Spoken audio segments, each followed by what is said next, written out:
Saṃsāra, Contemplating Finitude Beyond the Denial of Death. Religions like Hinduism and Buddhism perform the ingenious trick of pretending not to want to be reborn, which is a sort of negative magic, claiming not to want what you really want most.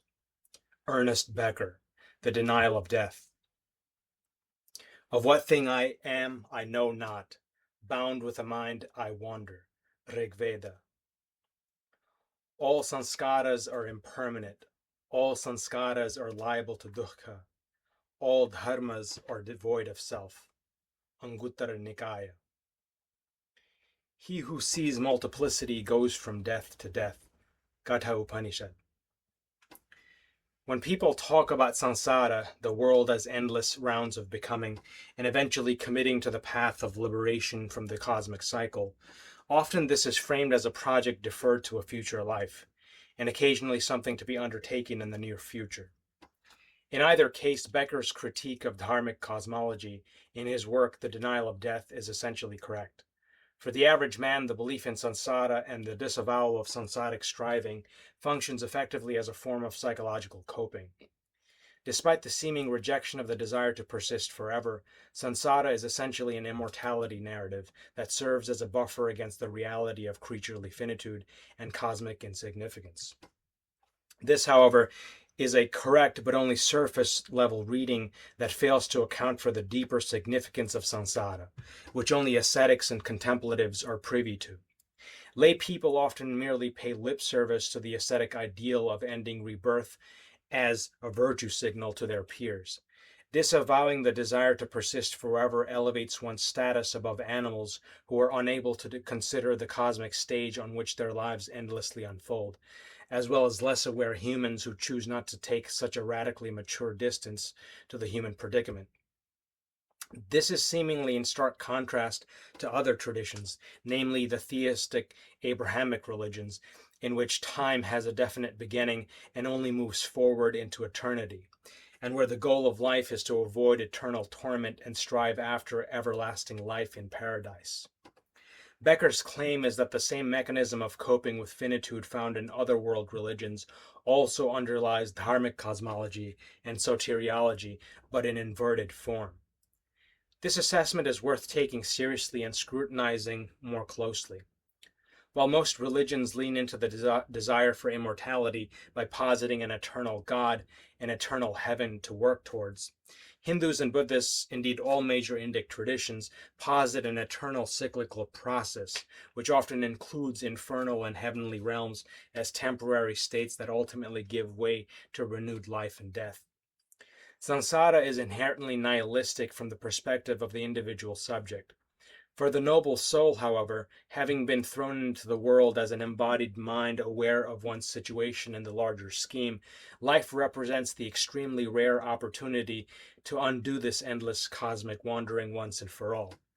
When a layman really commits to the path, he is initially and for a long time deluded by the ecstatic feeling that the heroic ideal of doing the unthinkable provides.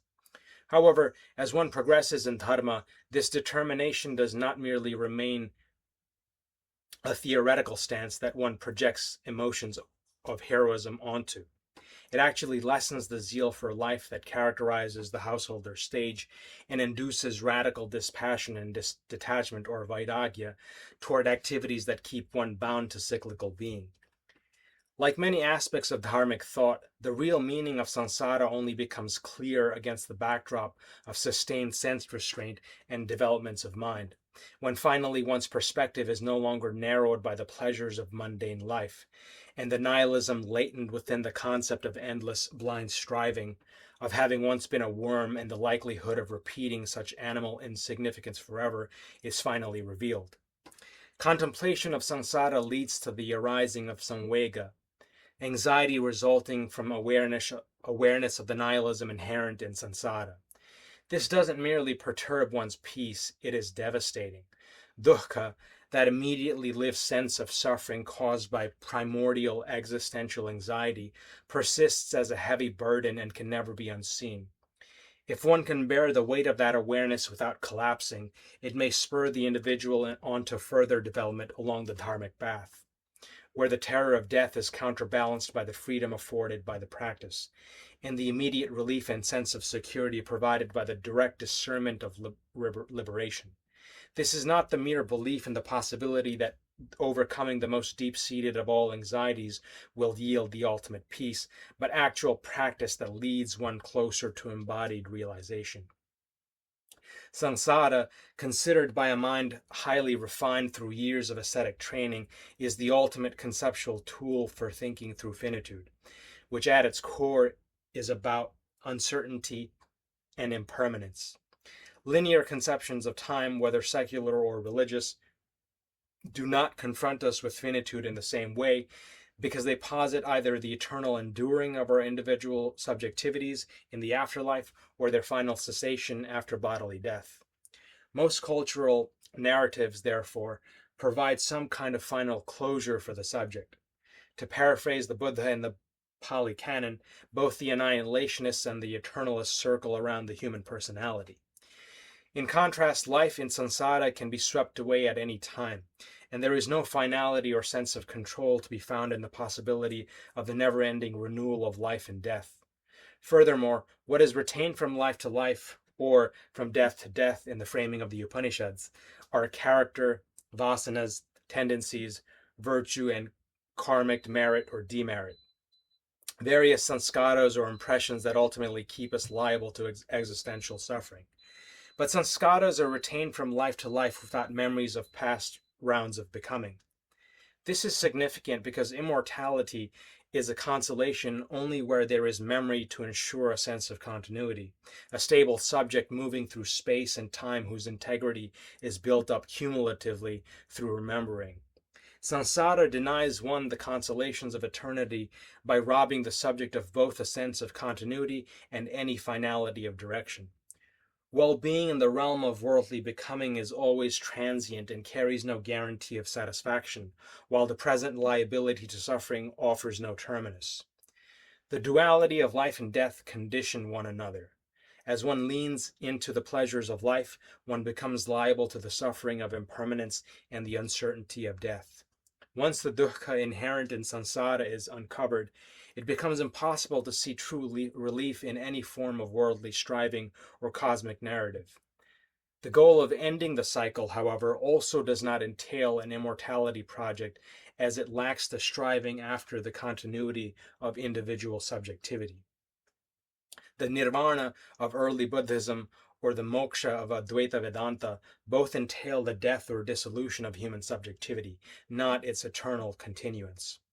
In early Buddhism, the disillusionment with samsara leads to great anxiety, as subjectivity is seen as dependent on various false assumptions and insubstantial attachments, which are gradually abandoned or overcome.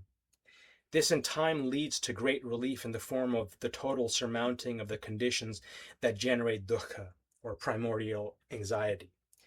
There is no recourse in this project to the distractions of worldly pleasures or to the consolation of cosmic narratives. In Advaita, through the giving up of attachment to the body-mind complex of human subjectivity, one realizes one identity as impersonal Brahman. In both traditions, the individual has to give up the attachment to the desire for continued existence as an individual being. Progress in this direction is made by going against the grain of the most deep-seated of all human and animal impulses. In fact, any movement that reinforces subjectivity and samsaric being. This is the death before death ideal of contemplative life par excellence, since it entails profound transformation through the radical renunciation of the zeal for life. In order to transcend dukkha, the subject must die before the body-mind complex perishes.